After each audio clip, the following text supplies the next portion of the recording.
Alhamdulillah, wassalatu wassalamu ala rasulillah, wa ala alihi wa ashabihi wa man wala amma ba'd.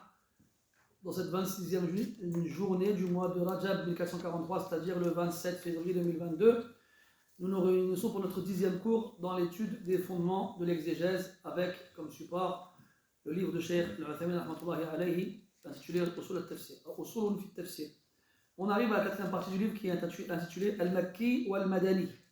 قال المصنف رحمه الله: نزل القرآن على النبي صلى الله عليه وسلم مفرقا في خلال 23 سنة. قضى رسول الله صلى الله عليه وسلم أكثرها بمكة. قال الله تعالى: وقرآنا فرقناه لتقرأه على الناس على مكث ونزلناه تنزيلا. ولذلك قسم العلماء رحمهم الله تعالى القرآن إلى قسمين: مكي ومدني. فالمكي ما نزل على النبي صلى الله عليه وسلم قبل هجرته إلى المدينة، والمدني ما نزل على النبي صلى الله عليه وسلم بعد هجرته إلى المدينة. وعلى هذا فقوله تعالى: اليوم أكملت لكم دينكم وأتممت عليكم نعمتي ورضيت لكم الإسلام دينا من القسم المدني، وإن كانت قد نزلت على النبي صلى الله عليه وسلم في حجة الوداع بعرفة. ففي صحيح البخاري عن عمر رضي الله عنه أنه قال: قد عرفنا ذلك اليوم والمكان الذي نزلت فيه على النبي صلى الله عليه وسلم نزلت وهو قائم بعرفة يوم جمعة. L'auteur nous dit rahimahullah ta'ala que le Coran a été révélé donc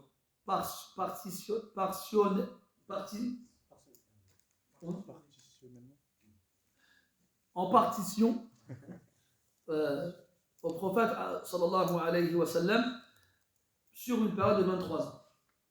Partition, c'est-à-dire différentes parties, et pas en un seul bloc sur ces 23 ans, mais plutôt en différentes parties, en fonction donc des événements ou des besoins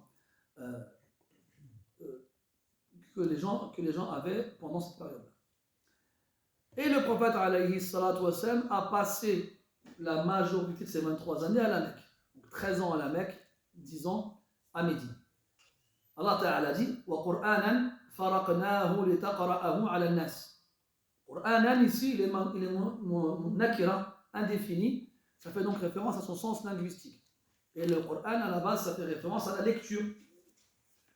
Yarhamukallah. C'est la lecture, une lecture, faraqnahu, qu'on a divisé, partitionné, litaqra'ahu 'ala an-nas, pour que tu le lises aux gens, 'ala mukth, doucement, lentement.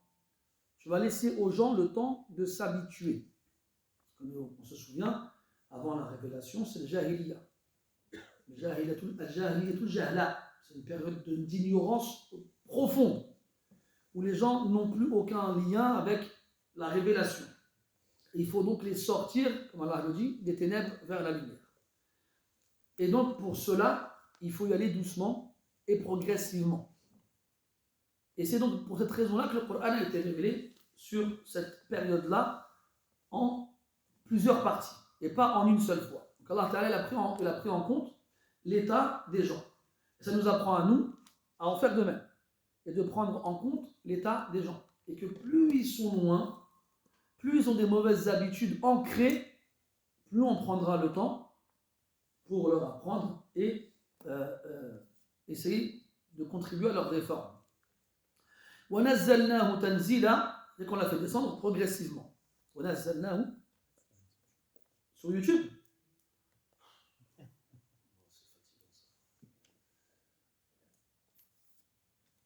Ben voilà. Là, normalement, là, parce que j'avais le micro. C'est ma faute, j'ai tiré sur le fil et je crois que je l'ai abîmé. C'est ça qu'on n'a pas de finesse. Quelques grammes de finesse dans ce monde de brut. Quelques kilos de brut dans ce monde de finesse. À la kulli hal, c'est bon. Donc, on doit en faire autant avec les gens et prendre en compte leur état et se comporter avec eux en fonction de leur état et y aller doucement, si il faut y aller doucement, et prendre le temps de changer ses habitudes. Ça, on le répète très souvent à des gens, des fois ils ne veulent pas comprendre. Si pendant 20 ans ou 15 ans, tu faisais une mauvaise habitude, tu avais une mauvaise habitude, on dit c'est pas bien, il ne faut pas le faire. Alors tu vas te sentir compressé et oppressé quand tu ne la feras pas. Puis après, tu vas, malgré de bonnes intentions, retomber dedans, et après, tu auras une mauvaise opinion envers toi-même, et tu te sentiras nul et mauvais parce que tu n'as pas réussi à arrêter. Mais sois indulgent envers toi-même des fois, et dis-toi que si pendant 15 ans tu as fait ça, c'est pas en un claquement de doigts que tu vas arriver à arrêter, si ce n'est celui qui a une volonté de faire. Et rares ils sont. Donc, donne-toi le temps et Inch'Allah, tu y arriveras si Allah te le permet. Donc, les savants, à partir de là, ont divisé le Coran par rapport à sa révélation qui a été faite en plusieurs parties sur 23 ans, en deux parties. Le Coran, le Mécois, et le Coran médinois. Le Coran Mécois et le Coran médinois.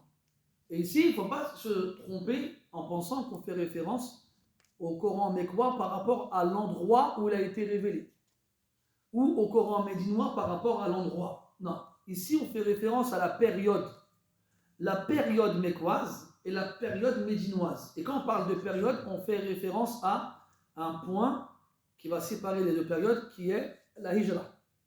Donc tout ce qui a été révélé avant la Hijra, c'est-à-dire l'émigration du prophète à Médine, sera le Coran mécois. Et tout ce qui a été révélé après le prophète sallallahu alayhi wa sallam, après son émigration à Médine, sera le Coran médinois, même si les versets n'ont pas été révélés à Médine. Comme l'exemple qu'il donne, le troisième verset sur Al-Maïda, Al-Yawma akmaltu lakum dinakum, le jour où j'ai parachevé votre religion, wa atmamtu alaykum ni'mati, et je vous ai comblé de mes bienfaits, wa raditu lakum al-islam dina, et j'ai agréé pour vous l'islam comme religion. Ce verset a été révélé un vendredi, le 9e jour de Dhul Hijjah, le jour de Arafat, à Arafat. Et Arafat fait partie de Mash'ar al-Halal, c'est-à-dire la zone qui ne rentre pas dans la zone sacrée de la Mecque. Et c'est donc à la périphérie de la Mecque. Et c'est considéré comme faisant partie de la Mecque. Donc c'est un verset qui a été révélé à la Mecque et pourtant qui fait partie du Coran médinois. Pourquoi ? Parce qu'il a été révélé après l'émigration du prophète sallallahu alayhi wa sallam à Médine. Et dans le Bukhari, il y a des juifs qui ont dit à Omar ibn Khattab, quand il était calife, il y a un verset dans votre livre, s'il nous avait été révélé, nous aurions fait du jour de sa révélation une fête, un jour de fête. Il leur a dit, ouais, quel verset ? Ils lui ont répondu, et là il leur répond, je sais quel jour et à quel moment ce verset a été révélé. Il a été révélé un vendredi, à quel endroit je veux dire ? À la Mecque, le jour de Arafat. Donc Arafat, c'est la veille du jour de l'Aïd, et c'est le meilleur jour de l'année. Et c'était un vendredi. Donc ça fait deux occasions qui sont des fêtes pour les musulmans. Donc t'inquiète pas, on sait nous de quoi il s'agit. Et il y a beaucoup de compagnons, notamment Abdullah ibn Mas'ud ou bien Ali ibn Abi Talib radiyallahu anhuma, qui disaient qu'il n'y a pas un verset dans le Coran sans qu'il ne sache où il a été révélé et quand il a été révélé et pourquoi il a été révélé. Et certains savants, quand ils vont rentrer dans ce domaine-là, ils vont vraiment détailler. Al-Suyuti dans l'Itqan, il va dire il y a tels versets, ils ont été révélés la nuit. Tel verset, ils ont été révélés le jour.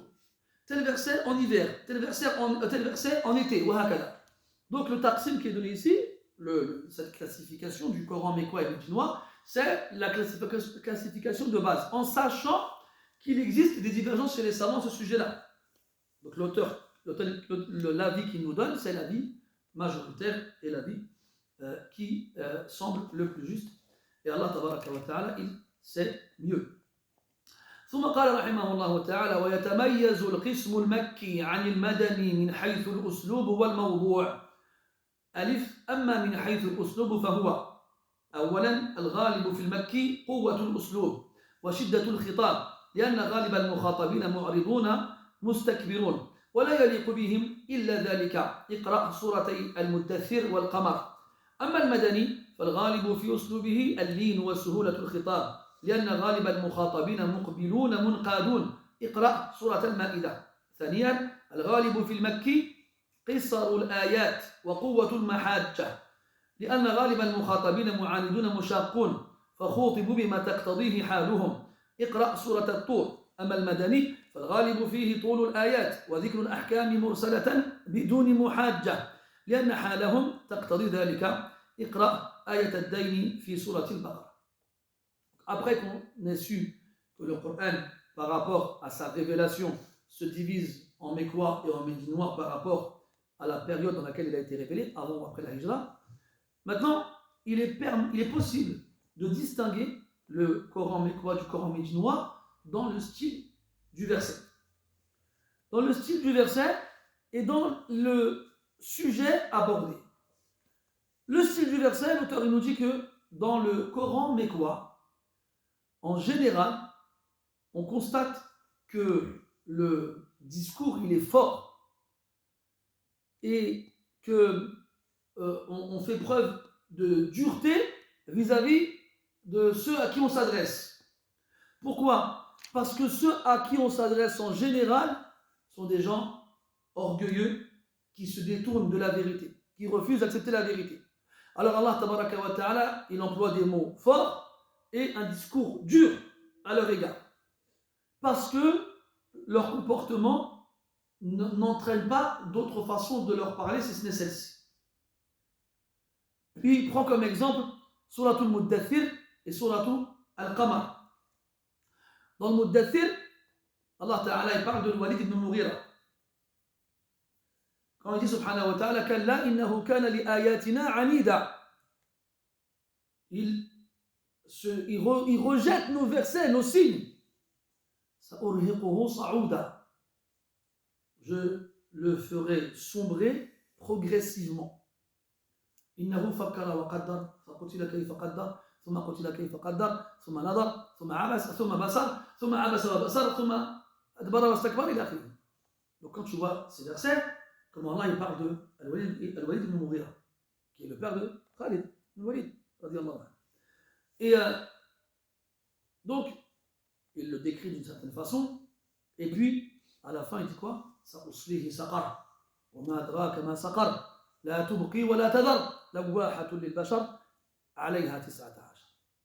Je le brûlerai dans Saqar. Qu'est-ce qui t'apprendra sur Saqar? Elle ne laisse rien et elle ne garde rien. Elle arrache les peaux et il y a 19 qui sont chargés de veiller sur elle. Elle est sur Saqar, elle est en enfer. Donc quand tu vas lire ces versets-là, même à la fin, quand Allah Ta'ala dit, il dit كأنهم حمر مستنفرة فرت من قسورة. Regardez comment Allah les compare à des ânes qui fuient. Ils fuient quoi? Ils fuient un qaswara. Le qaswara, soit c'est le lion, soit c'est le chasseur. Ah, khilaf bayna al-mufassirin. Mais dans tous les cas, il les compare à des ânes. Et l'arabe n'aime pas que tu compares à un âne. Donc, mais c'est le seul langage qu'ils comprennent. Vous fuyez la vérité comme des ânes qui se font chasser par des lions. Et là, le humur, ce n'est pas le humur l'ahliya, ce n'est pas les ânes domestiques, c'est les ânes sauvages.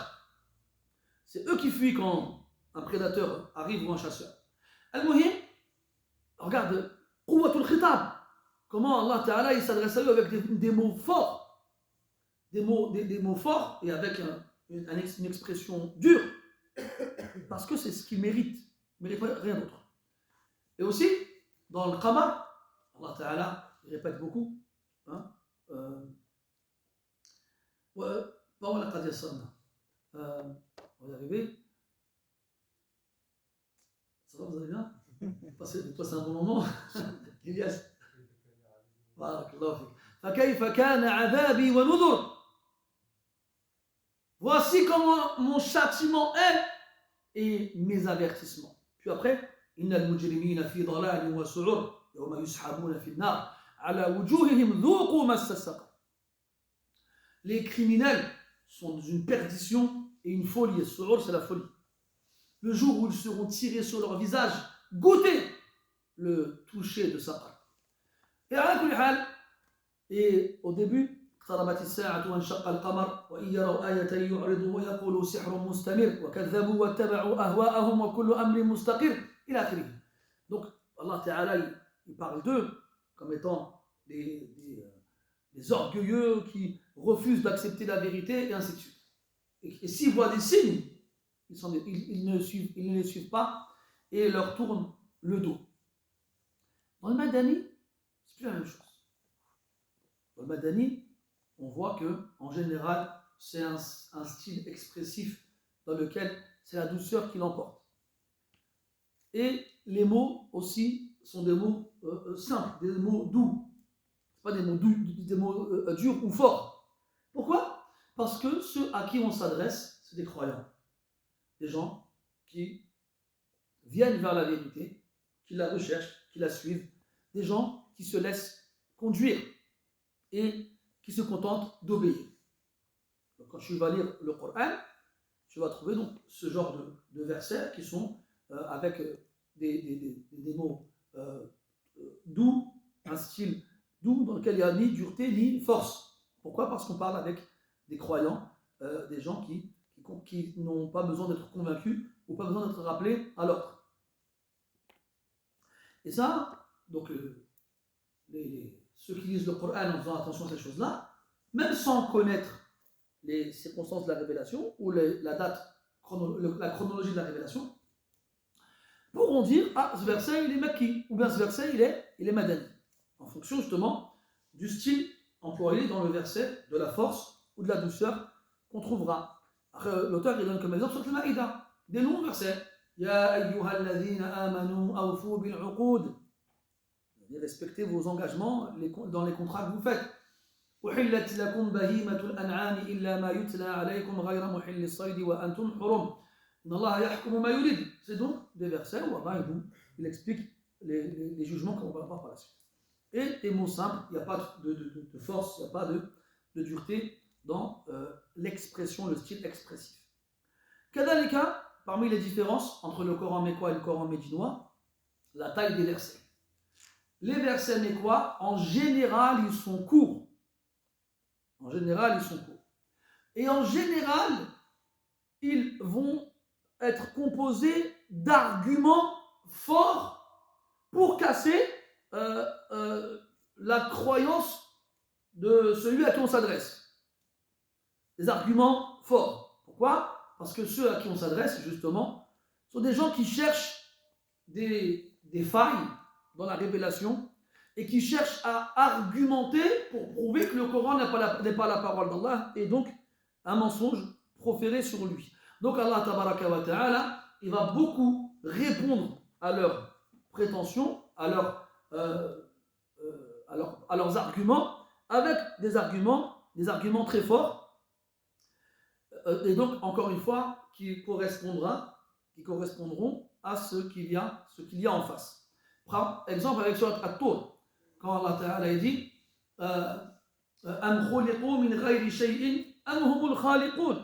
ont-ils été créés à partir de rien ou bien sont-ils eux-mêmes les créateurs? Est-ce que ce sont eux qui ont créé les cieux et la terre? Non, ils n'en sont pas sûrs. Est-ce que ce sont eux qui détiennent les trésors de ton Seigneur ou bien est-ce que ce sont eux qui contrôlent? Après,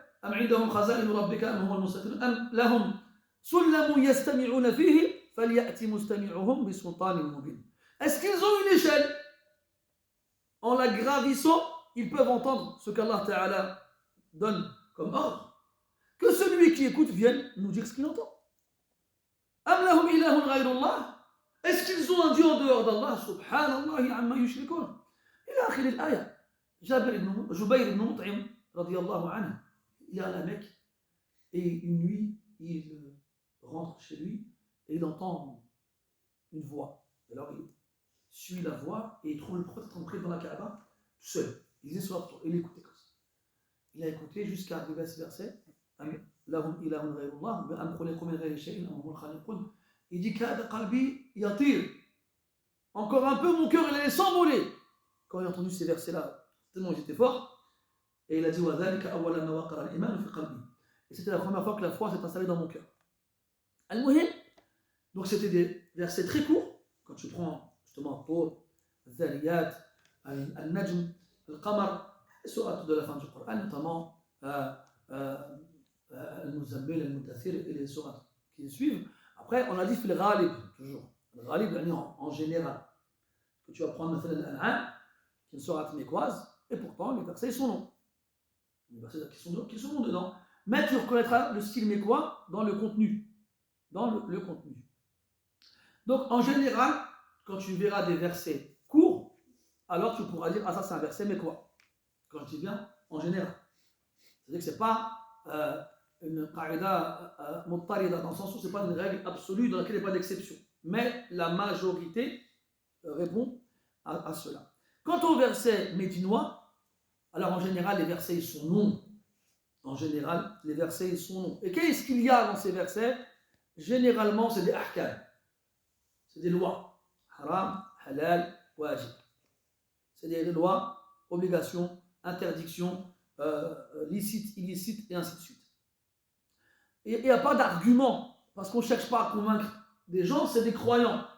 Eux, ça y est, la foi, elle est dans leur cœur. Donc maintenant, ce qu'il leur faut, c'est de savoir comment adorer Allah subhanahu wa ta'ala.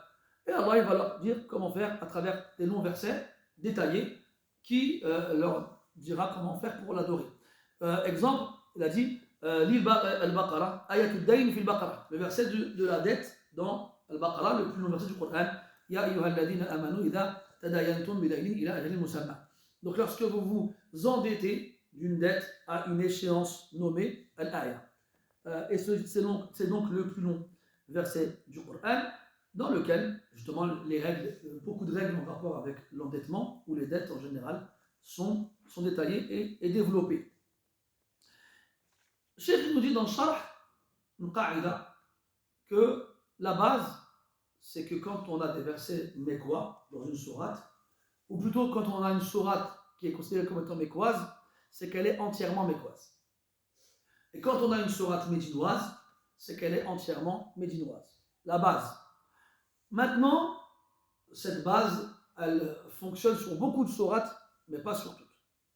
Donc il y a des longues sourates, comme Al-Baqarah et Al-Imran, mathalan, qui elles sont médinoises dans leur ensemble. Dans leur ensemble et pas mécoises. Pourtant, elle commence par Alif Lam Mim. Et parmi les qawa'id, c'est qu'en général, encore une fois, quand une sourate commence par Al-Huruf Al-Muqatta'a, les lettres coupées, c'est une sourate mécoise. En général aussi. Mais Al-Imran, Al-Baqarah, ne rentre pas dans cette règle-là. On a l'Ankabut, Wallah il dit Alif Lam Mim, Ahasiba an-nas wa yutraku an yaqulu amanna wa hum la yuftanun. Sourate mécoise. Pourtant, Allah Ta'ala, il va évoquer dedans Al-Munafiqun, dans un verset. وَلَا يَعْلَمَنَّ اللَّهُ الَّذِينَ آمَنُوا وَلَا يَعْلَمَنَّ الْمُنَافِقِينَ. Et Allah, il saura qui sont ceux qui ont cru, et il saura qui sont les hypocrites. On verra après qu'il n'y a pas d'hypocrite à la Mecque. Ils sont venus à Médine. Après Badr. Donc comment on fait là? Et en fait, il y a une partie de la sourate, quelques versets, à partir de وَمِنَ النَّاسِ مَنْ يَقُولُ آمَنَّا بِاللَّهِ فَإِذَا أُوذِيَ فِي اللَّهِ جَعَلَ فِتْنَةَ النَّاسِ كَعَذَابِ اللَّهِ jusqu'à Al-Munafiqin. Donc, ce passage-là a été révélé à Médine, selon certains mufassirin. D'autres vont dire non, c'était à la Mecque. Mais les hypocrites. Alors, il a dit la ya'lamanna, il va savoir, dans le sens où ils vont arriver. Donc, il est en train de nous annoncer qu'il y aura des hypocrites. C'est dans ce sens-là. Et que les hypocrites ils apparaîtront quand les gens seront éprouvés dans leur foi. À la kulli hal, donc, c'est des règles générales qu'on donne ici. Mais il arrive toujours qu'il y a des exceptions à ces règles-là. Mais nous, ce qu'on va retenir ici, on en reparlera après aussi, Inch'Allah Ta'ala, c'est que ça nous apprend, nous, à s'adresser aux gens en fonction de ce qu'ils ont besoin. Et à adapter notre discours à eux en fonction de leur état. Tu sais, on a toujours tendance à dire la hikmah, quand quelqu'un s'énerve, dire la hikmah. Non, la hikmah, c'est de parler avec douceur quand il le faut, avec les personnes qu'il faut, et parler avec poigne et énergie et même dureté quand il le faut, avec les personnes qui en ont besoin et avec lesquelles la douceur, ça ne fonctionne pas.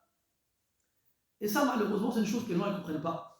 Et quand il y a malheureusement une habitude qui est prise par les imams, par exemple, notamment lors du prêche de vendredi, où c'est, on dit comment, monocorde, c'est ça, hein? Monotone, ouais, on me dit monocorde aussi. Je sais que mon vocabulaire il est très limité et que sans vous je serai en galère, mais des fois, à la couleur, donc on a des khotaba, ils vont prendre leur feuille, ils vont faire un exercice de lecture, ni plus ni moins. Les gens, ça leur va, ils aiment bien. Comme ça, ils peuvent dormir tranquillement sans qu'on le réveille. Quand il y en a un, il vient écrit, ouais, pourquoi il écrit lui? Pourquoi il écrit lui? Il écrit parce qu'il ne l'entendait pas. Et celui qui dort, si on le réveille, on dit pas, c'est pas ça. On secoue. Plus il dort profondément, plus la façon de le réveiller sera énergique. C'est comme ça. Quelqu'un a un sommeil léger, il se réveille direct. Quelqu'un a un sommeil profond, tu dois prendre le lit, tu le retournes là. Tu ne vas pas lui caresser les cheveux, il va s'endormir, il va commencer à ronronner. Il y a celui qui ronfle et celui qui ronronne. Le moyen, donc c'est, en plus c'est comme ça que c'est ça qui est extraordinaire. C'est que moi tu faisais la khutba comme ça, tu tombes avec qui? Abu Bakr, Omar, Othman, Ali, Saad, Talha, Saïd, Zubayr. Les gens ont marché, ils l'entendaient crier. Tu te rends compte toi? Pourquoi? Parce que même si devant lui il y a des sahaba, salihin, tayyibin, il y a des munafiqin aussi. Je le sais. Il y a des hypocrites qui sont cachés là-dedans. Donc c'est peut-être à eux que cette vigueur et cette rigueur est adressée. Mais quand, aujourd'hui, malheureusement, comme ils disaient certains salafs, si tu jetais une flèche le jour du vendredi à la mosquée, elle tomberait forcément sur un hypocrite, imagine. Oui, ils disaient ça à leur époque. On devrait dire quoi nous aujourd'hui? On ne sait pas. On n'est pas en train de dire que les musulmans sont des hypocrites. Hein. On n'a pas l'opinion des musulmans, on aime les musulmans. Là, on voit qu'il y a un énorme problème des musulmans vis-à-vis des prêcheurs et des prêches. Oui. Donc cette classification et cette différence dans le style, cette différence dans la forme et le fond du verset nous apprend à devoir adapter notre discours par rapport aux gens et à leur état. Et qu'on ne va pas s'adresser à tout le monde de la même façon. Comme il disait Ibn al-Qayyim, al-hikma, il y a le qawl alladhi yanbaghi, le waqt alladhi yanbaghi, ma'a al-wajh alladhi yanbaghi. La hikma, la fameuse sagesse, c'est la parole qui convient, au moment qui convient, avec le visage qui convient. قال رحمه الله باء وأما من حيث الموضوع فهو أولا الغالب في المكي تقرير التوحيد والعقيدة السليمة خصوصا ما يتعلق بتوحيد الألوهية والإيمان بالبعث لأن غالب المخاطبين ينكرون ذلك أما المدني فالغالب فيه تفصيل العبادات والمعاملات لأن المخاطبين قد تقرر في نفوسهم التوحيد والعقيدة السليمة فهم في حاجة لتفصيل العبادات والمعاملات. Donc, petit b, les différences concernant les sujets abordés. Les sujets abordés dans les versets mécois et les versets médinois. Les versets mécois vont généralement instaurer l'unicité d'Allah subhanahu wa ta'ala et la bonne croyance, une croyance saine. Précisément ce qui concerne l'unicité d'Allah dans l'adoration. Parce qu'on est face à des gens qui refusent de n'adorer qu'Allah subhanahu wa ta'ala. Est-ce qu'on va devoir, est-ce qu'il a fait de toutes les divinités un seul Dieu qui doit être adoré? Eux, ils ne voulaient pas, ils voulaient continuer à adorer les dieux de leur père. Aussi, la foi dans la résurrection. Allah tabaraka wa ta'ala, dans le Coran mécois, il va beaucoup traiter ces points-là. Donc, ce qui concerne le fait qu'il soit le seul à mériter l'adoration, et que tout ce qui est adoré en dehors de lui n'a pas le droit à cette adoration-là, et la foi dans la résurrection, car ce sont les points principaux rejetés par les mécréants à ce moment-là. Ce sont donc les principaux versets qui ont été, c'est les principaux sujets, qu'on trouvera dans le Coran mécois. Donc la aqidah en général, la nettoyer des mauvaises choses qui ont été instituées à travers les siècles et insister sur les points qui ont été rejetés par les mécréants de l'époque du prophète alayhi salatu wassalam. Puis, le Coran médinois, lui, les thèmes et les sujets qui sont abordés en général, c'est le développement et le détail des règles relatives aux adorations et aux relations. Donc on divise les ordres et interdictions d'Allah subhanahu wa ta'ala en adoration lorsque c'est entre nous et lui, et en relation lorsque c'est entre les créatures. Et quand on parle de relations, il y a les relations d'ordre social, il y a les relations d'ordre familial, il y a les relations d'ordre commercial. Et on a ensuite, après avoir fait tout ça, les délits. Donc le hudud et les règles qui correspondent aux peines qu'encourent ceux qui ne respectent pas ces lois-là entre les gens et avec Allah subhanahu wa ta'ala. Donc, comme la foi est instaurée et qu'ils n'adorent qu'Allah subhanahu wa ta'ala et qu'ils croient en la résurrection et que donc il n'y a plus besoin de leur développer ces choses-là, maintenant eux ils ont besoin de quoi? D'adorer Allah ta'ala correctement. Alors on va leur développer les règles qui leur permettront d'adorer Allah ta'ala et de se comporter avec les gens qui ont des droits sur eux de la façon correcte. Et donc pareil, quand tu vas lire le Coran, tu vas avoir des versets qui vont développer les adorations ou les transactions commerciales ou les relations sociales, tu sauras alors que ces versets-là ont de fortes chances d'être des versets médinois. Et à l'inverse, quand tu verras des versets qui insisteront sur Tawhid al-Uluhiyya, l'unicité d'Allah tabaraka wa ta'ala dans l'adoration, ou la foi dans la résurrection, alors tu sauras que ce verset a de fortes probabilités d'être un verset qui a été révélé dans la période mécoise. ثانيا الإفاضة في ذكر الجهاد وأحكامه والمنافقين وأحوالهم في القسم المدني لاقتضاء الحال ذلك حيث شرع الجهاد وظهر النفاق بخلاف القسم المكي. Encore une fois par rapport au sujet abordé, les règles relatives au jihad. Donc tout ce qui est bataille, tout ce qui est guerre, la législation qui concerne cette adoration grandiose va être développée dans les versets médinois, dans les versets qui ont été révélés après l'émigration du prophète, parce que c'est à ce moment-là que les guerres ont commencé entre le prophète sallallahu alayhi wa sallam et ses ennemis. Pareil, on va avoir les versets qui vont avoir pour but de dévoiler les hypocrites ou leurs caractéristiques pour qu'on puisse les reconnaître. Et comme on a dit tout à l'heure, les hypocrites, avant cela, n'étaient pas visibles, n'étaient pas apparents. Ils sont apparus après la victoire des musulmans à Badr. C'est là que les hypocrites se sont convertis à l'islam pour préserver leur bien et leur honneur sans pour autant partager la foi des musulmans. Donc ils cachaient la mécréance dans leur cœur et montraient la foi. Et ces versets, donc, ils ont été révélés pour dévoiler les hypocrites et pour qu'on puisse les reconnaître quelle que soit l'époque, même après la fin, l'interruption de la révélation. Alors qu'à la Mecque, il n'y a pas de verset qui va légiférer donc, le djihad, ni qui va traiter des caractéristiques des hypocrites. Pourquoi? Parce qu'à la Mecque, les musulmans n'étaient pas en mesure de pouvoir combattre, ils n'avaient pas le nombre suffisant, ni les armes. Et donc ça aurait entraîné un mal les concernant. Et à ce moment-là, Allah leur a légiféré l'endurance et la patience face aux nuisances rencontrées de la part de leurs ennemis. Comme des versets comme ceux où Allah Ta'ala dit قُلْ لِلَّذِينَ آمَنُوا يَغْفِرُوا لِلَّذِينَ لَا يَرْجُونَ أَيَّامَ اللَّهِ لِيَجْزِيَ قَوْمًا بِمَا كَانُوا يَكْسِبُونَ. Donc dis à ceux qui ont cru de pardonner à ceux qui n'espèrent pas les jours d'Allah subhanahu wa ta'ala. Ou bien dans les versets isbiru wa sabiru ila akhiri.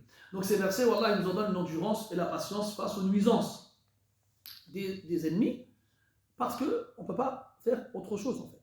Et si on faisait autre chose, ça aurait des répercussions néfastes et négatives sur les musulmans. Et Allah nous a dit de nous jeter nous-mêmes dans notre perdition. Donc ça n'a pas été légiféré. Et quand on verra la mention du djihad dans le Coran mécois, on comprendra qu'il ne s'agit pas du djihad avec les armes, mais du djihad bil mahadja, le djihad dans l'argumentation. Parce que le djihad, c'est une lutte. Et la lutte, elle ne se cantonne pas au combat armé. Elle a plusieurs formes. Et parmi les formes du djihad, la lutte verbale, la joute verbale. Donc il va venir dire c'est pas vrai, nous on va dire c'est vrai. Il va dire c'est pas vrai parce que, nous on dira c'est vrai parce que. D'accord? Donc c'est ça, c'est une forme de djihad. Et Allah il dit dans le Coran وَجَاهِدْهُمْ بِهِ جِهَادًا كَبِيرًا. Une lutte contre eux, bihi, bil Coran, avec le Coran, d'une grande lutte.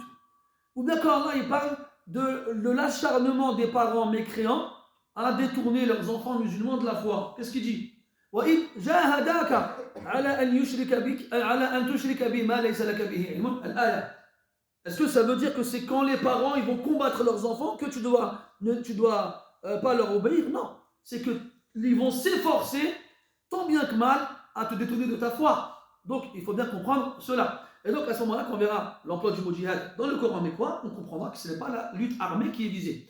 Quand on le trouvera dans le Coran médinois, la base, c'est que c'est la lutte armée qui est visée, parce qu'il a été légiféré à ce moment-là. Et dans le premier verset qui légifère justement la lutte armée, le mot djihad n'est pas employé. C'est dans Surat al-Hajj, quand Allah tabaraka wa ta'ala dit Udina lilladhina yuqataluna bi'annahum zulimu wa inna Allah ala nasrihim laqadir.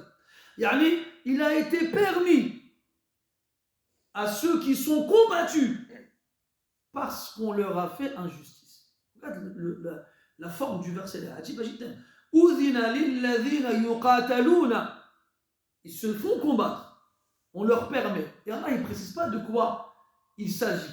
Mais le contexte nous fait comprendre. Qu'est-ce qui leur est permis de se défendre? Parce que la base de la législation du djihad, c'est dans la défense. Parce que c'était les musulmans qui subissaient les attaques de leurs ennemis. Parce qu'avant ça, même se défendre ne leur était pas légiféré. Qu'est-ce qu'ils devaient faire? Supporter et endurer. Puis, deuxième étape, Allah, il leur a permis de se défendre. Troisième étape, Allah il leur a permis d'attaquer. Et donc, chaque fois qu'on avance avec l'évolution de la révélation, on constate que cette évolution dans la législation correspond toujours à l'état des musulmans. Ibn Taymiyyah, rahimahullah ta'ala, justement, il rebondit sur ce principe-là et il dit aux musulmans de regarder l'état dans lequel ils se trouvent, en fait. Si leur état ressemble plus à l'état des musulmans dans le Coran mécois, alors c'est le Coran mécois qui devront appliquer. Et si leur état ressemble plus au Coran médinois, alors c'est le Coran médinois qui devront appliquer. Et c'est là que tu comprends que justement le problème avec tout ce qui tourne autour du djihad aujourd'hui, il est dû à cette mauvaise compréhension des circonstances dans lesquelles ces versets ont été révélés. Et on prend en compte les répercussions. Si le prophète il a refusé de chasser les hypocrites ou bien de les exécuter ou de les punir, pour ne pas que les gens disent que Mohammed tue ses compagnons, c'est que l'impact de l'image des musulmans a une importance capitale. Mouhim, ça c'est des masaïl, mes frères, qu'on les aurait exposés aux Sahaba, ils auraient pris leur temps avant de répondre. Ce pas des choses sur lesquelles on se précipite avant de parler. Et nous, ce qui nous fait beaucoup de défaut, c'est la précipitation. Autant ceux qui viennent et disent c'est comme ça et puis c'est tout, et puis il faut faire, et puis il faut faire. Autant les autres qui disent quoi, c'est pas comme ça, il faut rien faire. Là, les deux ont tort. Et il faut bien faire attention à ces choses-là.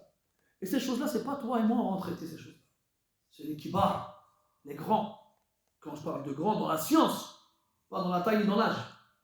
C'est les grands dans la science.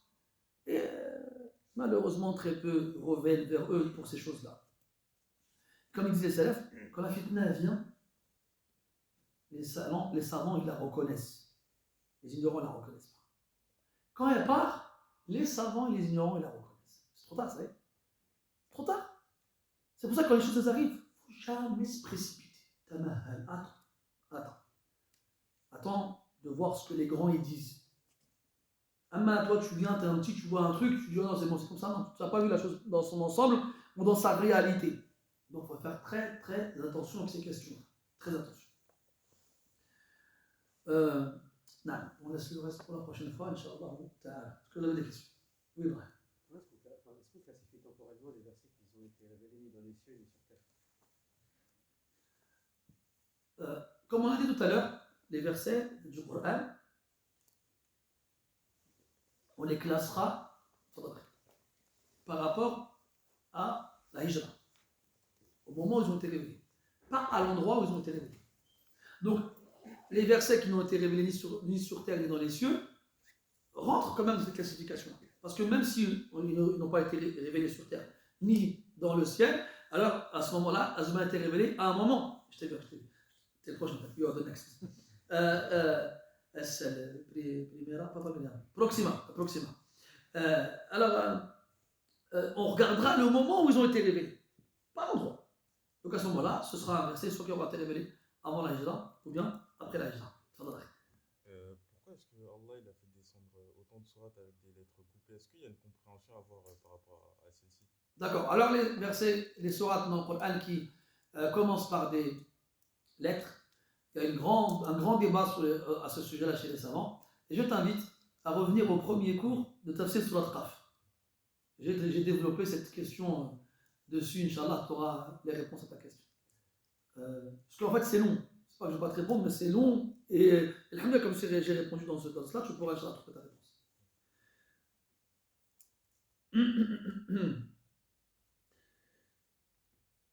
Oui, Akhi, fadal. Est-ce que Quraysh, après la Hijra, ils ont gardé une sorte de lien avec la révélation ou ils n'entendaient plus parler? Alors, est-ce que Quraysh ont gardé des informations concernant la révélation après la Hijra ou non? La Adri. Et Al-Zahir, c'est-à-dire qu'en apparence, et Allah il sait mieux, c'est que comme on est passé à une autre étape, et que le style il change et qu'il s'adresse précisément aux croyants, Quraysh n'était plus concerné par la révélation directement. Donc à ce moment-là, quand bien même ils auraient entendu ce qui est révélé, alors ça, comme ça ne les concernera pas, ils ne vont pas y trouver d'intérêt. Donc ils sont désintéressés, à ce moment-là, ils vont plus chercher à savoir ce qui est révélé. Wallahu a'lam. خلاص وصلى الله على نبينا محمد وعلى اله واصحابه اجمعين سبحانك اللهم وبحمدك اشهد ان لا اله الا انت نستغفرك ونتوب اليك والحمد لله رب العالمين وبارك الله فيك